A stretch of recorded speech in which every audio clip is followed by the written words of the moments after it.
if we're seriously interested in this question of extraterrestrial penetration of the human world. On two grounds immediately the mushroom bears looking at. First argument, entirely a physical argument. Psilocybin is 4-phosphoryloxy NN-dimethyltryptamine.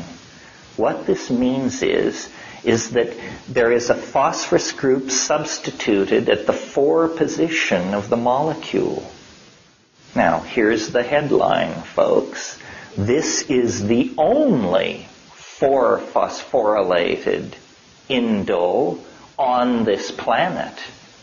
On this planet. Now, if you were searching for extraterrestrial thumbprints on the biology of Earth, you would look for molecules that are unique, that don't have near relatives spread through other life forms. In psilocybin, we have a perfect example of this. It is the only 4-phosphorylated indole known to occur in nature.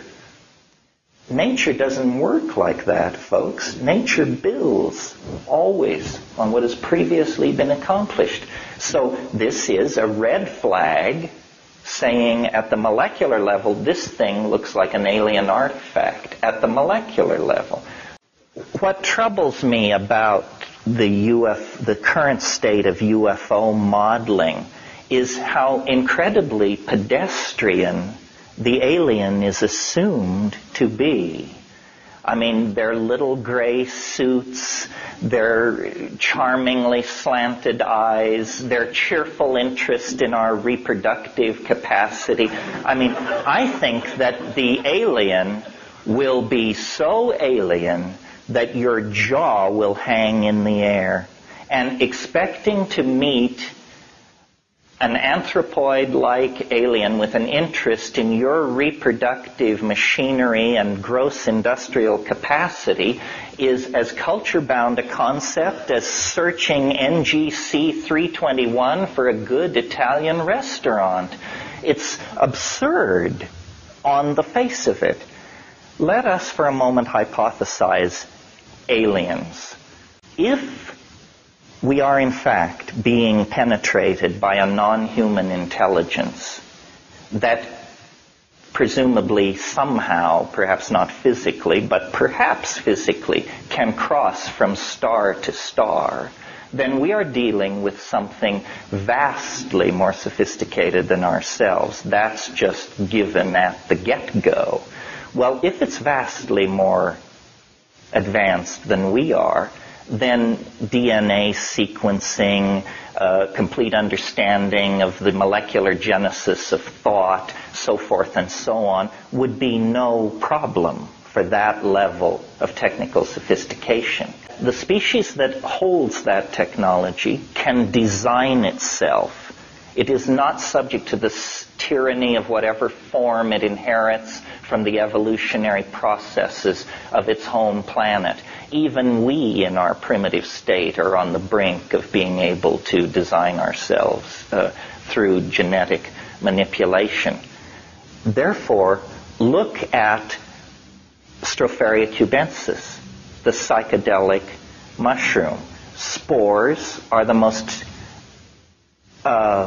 electron-dense organic material known. The electron density of the outer case of a spore approaches that of a metal. A single mushroom in the sporulation phase can shed up to 3 million spores a minute for up to 6 weeks. One mushroom can do this. I maintain, following Bracewell, that a strategy for extraterrestrial contact carried on by a super technology would take the following form. Build a probe. Give the probe the ability to replicate itself. Start these probes out from your home planet, and at every half AU or something, the probe replicates, so that the volume of probes stays constant as the volume of space increases.